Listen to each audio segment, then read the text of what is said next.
Battle of Plassey. तो जो लड़ाई की घटनाएं शुरुआत जो उनकी हुई तो उसमें क्या हुआ कि ब्रिटिश फैक्ट्री जो कासिम बाजार में थी कलकत्ता में, उसको अटैक कर दिया गया सिराजुद्दौला के द्वारा।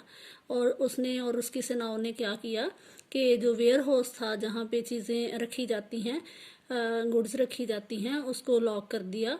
अंग्रेज़ों को डिसआर्म कर दिया, हथियार उनके जो छीन लिए गए, और जो उनके इंग्लिश शिप्स थे उनको भी ब्लॉक कर दिया गया, उनके रास्ते ब्लॉक कर दिए गए ताकि वो आगे ना बढ़े। Company fights back. तो सिराजुद्दौला ने, जैसे कि हमने पहले पढ़ा कि हथियार छीन लिए अंग्रेज़ों के सारे, उनको एक तरह से हरा दिया था। तो जो अंग्रेज़ थे उन्होंने फिर रॉबर्ट क्लाइव की उसके लीडरशिप में उन्होंने और जो फोर्सेस थी वो मंगवाई।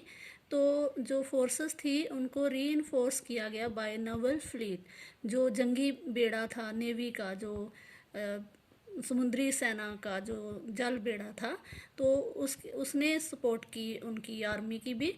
और रॉबर्ट क्लाइव जो था उसने, जो कमांडर था सिराजुद्दौला का, मीर जाफ़र मतलब उसकी सेना का सेनापति, उसको ब्राइब किया, उसको रिश्वत दे दी ताकि वो अपने उसके सिराजुद्दौला के साथ वो अंग्रेज़ों के ख़िलाफ़ ना लड़े बल्कि अंग्रेज़ों का साथ दे। तो मीर जाफ़र की जो आर्मी थी वो नवाब की तरफ से ना लड़े, और इस तरह से वो लड़ाई जो थे वो हार गए। तो बैटल ऑफ प्लासी जो थी वो ईस्ट इंडिया कंपनी की सबसे पहली बड़ी लड़ाई थी जो उन्होंने भारतीय शासकों के खिलाफ जीती। तो अफेक्ट आफ्टर द डिफीट, तो नवाब सिराजुद्दौला जो था उसको असैसिनेट कर दिया गया, उसको पकड़ लिया गया, मार दिया गया। And Mir Jafar made the nawab of Bengal, क्योंकि पहले ही वो लालच में आया था अंग्रेज़ों के और उसने अपने शासक का साथ नहीं दिया था, तो अब वो उसको नवाब बना दिया गया बंगाल का। तो company unwilling to take over the responsibility of administration, लेकिन अभी भी जो ईस्ट इंडिया कंपनी थी वो प्रशासन की जिम्मेदारी नहीं लेना चाह रही थी। तो प्राइम ऑब्जेक्टिव उनका क्या था कि एक्सपेंड द ट्रेड, कि वो अपने व्यापार को ही आगे बढ़ाना चाहते थे। वो एक ऐसा नवाब चाहते थे कि जो उनके हाथों की कठपुतली हो और उनके ऊपर किसी तरह की कोई रोक ना लगाए, और बिना रोक टोक के वो अपना जो आगे की टेरिटरीज हैं उनमें भी अपना व्यापार जो है फैला सकें।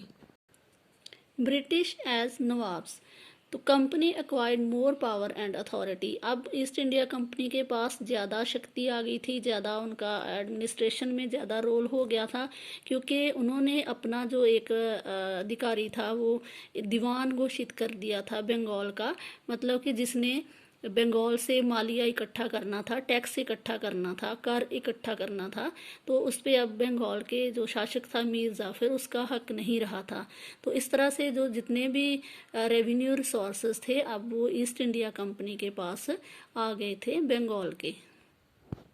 East India company rule in annexing a state, तो अब कंपनी काफ़ी शक्तिशाली हो गई थी क्योंकि अब उनके पास पैसा काफ़ी आने लगा था। बंगाल का दीवानी राइट उनको मिल गया था, वहाँ से पैसा इकट्ठा करने का अधिकार मिल गया था। तो अब कंपनी जो थी फिर भी उसने रेयरली अटैक किया स्टेट, किसी के भी स्टेट के ऊपर, मतलब उसने बहुत कम ऐसे समय आए कि जब उसने किसी स्टेट को सीधे अपने अंडर लिया हो। तो उन्होंने टैक्टफुल मेथड्स जो थे होल्ड बनाने के लिए उन्होंने यूज़ किए, उन्होंने चालाकी से अपना दिमाग लगा के उन्होंने ये सब किया।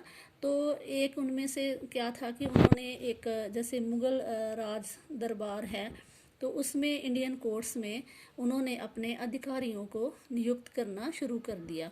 तो ऐसे क्या था कि रेजिडेंट्स जो थे उन्होंने अपने रखे मुग़ल दरबारों में, जितने भी नवाब थे, जितनी भी प्रोविंसेस थी, तो उनके अंदर जब उनके कोर्ट्स में, उनके दरबार में रेजिडेंट्स अपॉइंट कर दिए गए, तो वो जो राजा थे, इंडियन रूलर्स थे, उनके ऊपर, उनके इंटरनल अफेयर्स के ऊपर पूरी उनकी नज़र रहती थी। तो इस वे को कहा जाता है सब्सिडरी अलायंस। तो सब्सिडरी अलायंस क्या था कि क्योंकि भारतीय शासक अब शक्तिशाली शासक तो रहा नहीं था औरंगज़ेब के बाद कोई भी। तो जब वो था तो सारे उसके अंडर काम करते थे, सारे उसकी बात भी मानते थे। लेकिन जब वो नहीं रहा तो बाद के जो आने वाले रूलर्स थे वो इतने शक्तिशाली नहीं थे, तो उनका कोई प्रोविंसेस के ऊपर इतना कंट्रोल नहीं रह गया था। तो सारे नवाब जो थे, सारे आसपास के जो राजा थे वो आपस में लड़ते झगड़ते रहते थे। तो इसी चीज़ का फ़ायदा उठाया अंग्रेज़ों ने, और उन्होंने सब्सिडरी अलायंस एक बनाया, मतलब समझौता किया राजाओं के साथ कि अगर आप हमारी मदद करोगे, आप हमारा रेजिडेंस अपने कोर्ट में रखोगे, अपने दरबार में रखोगे, तो उससे हम आपकी मदद करेंगे। किसी भी दूसरे हमलावर से अगर कोई दूसरा राजा आपके ऊपर हमला करता है तो हम हमारी फोर्सेस आपकी सहायता करेंगी। लेकिन इसके बदले उन्होंने क्या कहा कि जो फोर्सेस रखी जाएंगी उनके दरबार में, उनको पे कौन करेगा? वो नवाब करेंगे पे, इंडियन रूलर्स पे करेंगे। तो इस तरह से उन्होंने चालाकी से अपना खर्चा बचा लिया, और इस तरह से इंडियन रूलर्स के ऊपर अपनी नज़र भी रखनी शुरू कर दी। वो हर चीज़ उनके सामने हो रही थी, वो भारतीय राजा उनके खिलाफ कोई साजिश भी नहीं कर सकते थे।